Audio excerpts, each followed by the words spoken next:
না হবে না, একটু খৈনি খেয়ে নিই।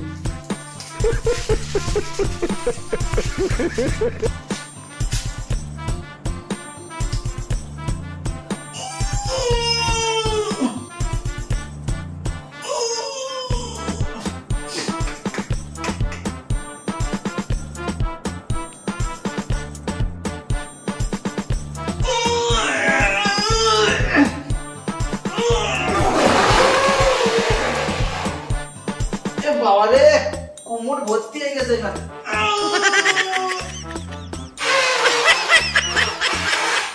কোমর ভর্তি হয়ে গেছে। ওহ! তো দাদারা, আমডাঙ্গার স্টার খৈনিক শুধু হাগা নাই, হেগে ছড়া ভরা হয়ে যাবে এই স্টার খৈনিক খেয়ে যদি পায়খানা করতে যাও দাদারা।